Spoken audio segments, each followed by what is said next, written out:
तर एसआयआर प्रक्रियेबाबत देशभरात निर्माण झालेल्या चिंतेच्या पार्श्वभूमीवर महाविकास आघाडीच्या नेत्यांनी निवडणूक आयोगाच्या अधिकाऱ्यांची भेट घेऊन सविस्तर चर्चा केली।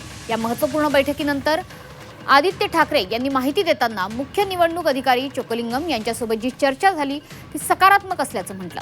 महाराष्ट्रातील आगामी लोकसभा विधानसभा निवडणुकांमध्ये कोणत्याही पात्र मतदाराचं नाव वगळलं जाऊ नये अशी अपेक्षा सुद्धा त्यांनी व्यक्त केली आहे।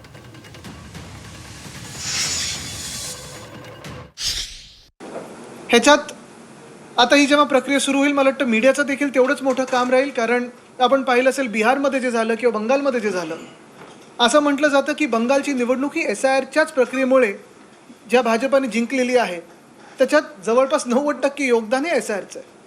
हे जरी खरं असलं तरी महाराष्ट्रात आणि इतर राज्यांमध्ये जिथे असं SIR सुरू होईल आता ते होऊ नये ह्याच्यात जबाबदारी आपल्या सर्वांची आहे। नागरिक म्हणून मीडिया असेल, राजकीय पक्ष असेल, ही जबाबदारी आपण वाटून पुढे काम करावं।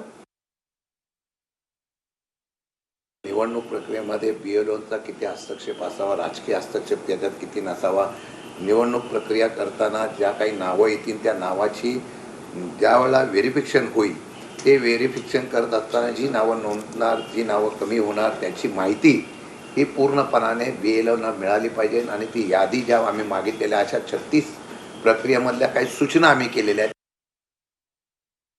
स्थलांतरित आहे तिथे मोठ्या प्रमाणामध्ये पुनर्विकासाची कामं चालू आहेत आणि पुनर्विकासाच्या कामामध्ये जे भाडे तत्वावरती बिल्डरच्या माध्यमातून असतील किंवा वेगवेगळ्या कारणांनी जे गेलेले आहेत, जे तिथे नाहीच आहे, तिथे जागाच नाही आहे, मग त्यांचं काय करणार? तर या संदर्भामध्ये ज्या वेळेला प्रश्न, कारण हा प्रचंड मोठा प्रश्न जो आहे मुंबईकरांसाठी आहे आणि त्या प्रश्नावरती निवडणूक आयोगाकडे आत्ता उत्तर नाही, त्यांनी अभ्यास करून त्याच्यावरती आम्हाला उत्तर देईल असं सांगितलेलं आहे।